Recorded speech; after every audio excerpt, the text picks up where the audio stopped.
Welcome to Nikki Scoops. If you are new here, welcome, and for my returning subscribers, welcome back. Today, I will be talking about a case that happened 15 years ago.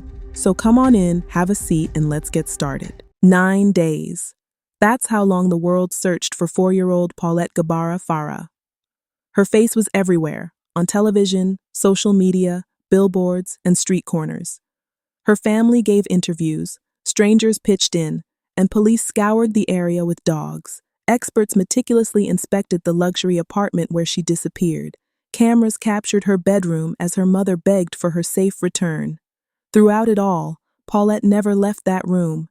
She was there lifeless, concealed beneath the bedding in her own bed. The same bed where her mother had sat during press interviews. The same bed Amanda, her mother's friend, had slept in during the search. The same bed investigators had reportedly examined multiple times without finding anything. This wasn't just a disappearance, it was a mystery full of contradictions, unbelievable explanations, and haunting footage. It ended with a discovery so surreal and infuriating that even today, no one agrees on what truly happened. To uncover the chilling truth behind one of Mexico's most unsettling cases, we must go back to where it all began.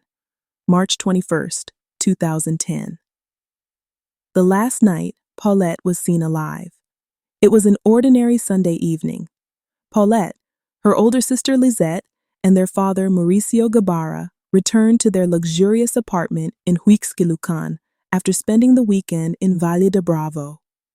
The girl's mother, Lisette Farah, stayed at home. That evening, Farah tucked her daughters into bed as usual. Paulette was dressed in blue and red reindeer pajamas. She had a motor and speech disability that made it difficult for her to speak clearly or walk on her own. She needed constant care, which had become part of their everyday routine.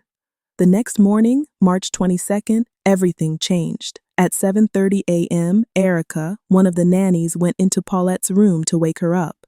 But Paulette was gone. Her bed was empty. There were no signs of a struggle, and no one had heard anything unusual during the night. Erica immediately informed Farah, and a frantic search of the apartment began. Mauricio was called. Within hours, the police were involved, launching a formal investigation. All the doors and windows were locked, with no evidence of forced entry. The building had 24/7 surveillance, yet no footage showed Paulette leaving. It was impossible for her to have left on her own. She couldn't have climbed out a window or walked through the lobby. Yet somehow, she had disappeared without a trace. The case gained national attention almost instantly. That evening, Lisette Farah appeared on television, tearfully pleading for her daughter's return. She begged whoever had taken Paulette to leave her somewhere safe, like a mall or a busy area, promising there would be no repercussions. Her voice broke with emotion as she spoke from her daughter's bed, looking directly into the camera. She sat on the mattress where Paulette's lifeless body lay. As days went by, the search grew more frantic. Flyers with Paulette's picture covered the streets. Ads ran on television and public transit. Her father, Mauricio, spoke to the media, sharing how he had left for work that Monday morning. He pleaded with the public to assist in finding his daughter. Friends and family shared Paulette's photo online, igniting a wave of sympathy and public engagement. By March 29th, everything took a turn. The Attorney General of the State of Mexico, Alberto Bazbaz, revealed that both parents and the 2 nannies were placed under a restriction order. They weren't arrested, but were now closely monitored, with their movements limited. The reason? Inconsistencies and contradictions in their statements. Bazbaz stated that all 4 had lied at different times. Their conflicting accounts and evasive answers had hindered the investigation. Investigators decided to reenact the night Paulette disappeared in the apartment. Blankets were arranged, cameras recorded, and every detail was documented. Then, something happened that changed it all.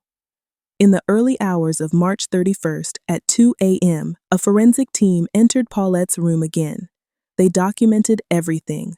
One investigator, without touching anything, casually remarked that Paulette appeared to have been severely beaten. Then they pulled back the blanket at the foot of the bed and froze. 2 large, dark bloodstains marked the sheets, one reportedly as big as an adult's head.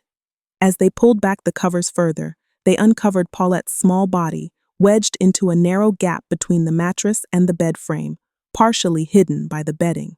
There was no gasp, no expressions of horror from the investigators. Their voices carried no shock as they continued presenting their findings in flat, mechanical tones, like performers delivering rehearsed lines. She had been there all along.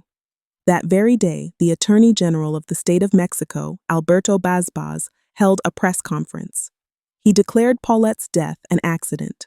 According to the report, she had died from mechanical asphyxia, her nose obstructed and her chest compressed. In simpler terms, she had suffocated after somehow sliding into the narrow gap at the foot of her bed and becoming trapped. There was no evidence she had been moved after her death. Her body contained no drugs or toxins, and there were no signs of sexual violence. There were issues. The autopsy showed Paulette had eaten 5 hours before her death. Bruises were found on her elbow and knee.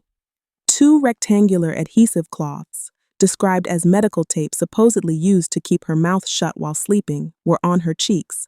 Yet this detail hadn't been mentioned earlier. Her time of death was estimated to be 5 to 9 days before the body was discovered, meaning she likely died the night she disappeared. The question that dominated media and public conversations was clear. How? How did trained police officers, search dogs, forensic experts, family members, and even Farah's friend Amanda, who stayed in that room and made the bed every day, fail to notice the body of a decomposing child? How did no one detect bloodstains, the stench of decay, or the twisted form of a small body under the mattress? Amanda later insisted that the bed had been made every morning and claimed she had never noticed anything unusual. However, in the forensic video, blood is clearly visible. Amanda was briefly investigated but faced no charges. She eventually authored a book, Where's Paulette?, challenging the authorities' narrative and presenting her perspective on the events. Public trust began to waver. Then there were the pajamas. During one of Farah's earlier televised interviews, filmed before the body was found, a pair of blue and red reindeer pajamas can be seen in the background, appearing clean and neatly folded. After Paulette's body was discovered, it was revealed she had been wearing blue and red reindeer pajamas at the time of her death. When confronted about the discrepancy, Farah claimed the pajamas belonged to her other daughter. Yet those same pajamas continued to appear in Paulette's closet during subsequent interviews. Authorities were never informed of a second identical pair. What became of those pajamas? Why were they there? Why did no one ever investigate further? A shocking twist emerged when a recorded conversation between Farah and her surviving daughter was leaked. In the recording, Farah tells her daughter not to mention Paulette's disappearance. When the child asks why, Farah responds, "Because otherwise they'll blame us for stealing her." Initially, Farah claimed the audio was altered. Later, she admitted it was genuine, but insisted it had been taken out of context. Farah's behavior was already under scrutiny. A psychological evaluation labeled her with personality disorders. She sought legal protection against the restriction order, claiming she had no involvement in her daughter's death. Meanwhile, her husband declared publicly that he no longer trusted her and doubted it was an accident. On April 6th, Paulette was laid to rest at the Panthéon Français de Saint-Joaquin. Farah was the only one present. The Gabara family chose to stay away, citing an agreement. The following day, they barred Farah from seeing her surviving daughter, sparking custody battles. Weeks later, Bazbaz defended the investigation, but the mounting pressure proved too much. On May 26th, he resigned, citing that public trust in an attorney general is essential, and he no longer had it.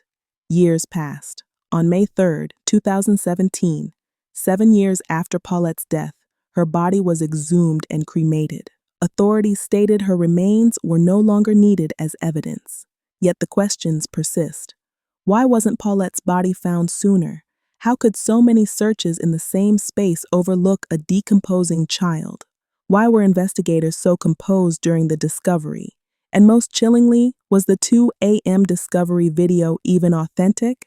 Many experts doubted. The camera angle was suspiciously perfect. The narration felt rehearsed. The forensic expert declaring Paulette had been beaten before uncovering her body defied logic. The lack of genuine reactions made it seem like a staged reenactment.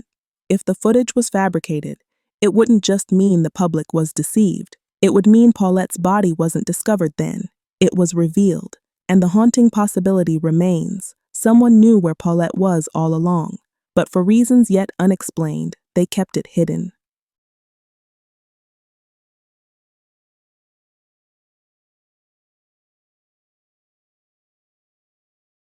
Thanks for making it to the end of the video.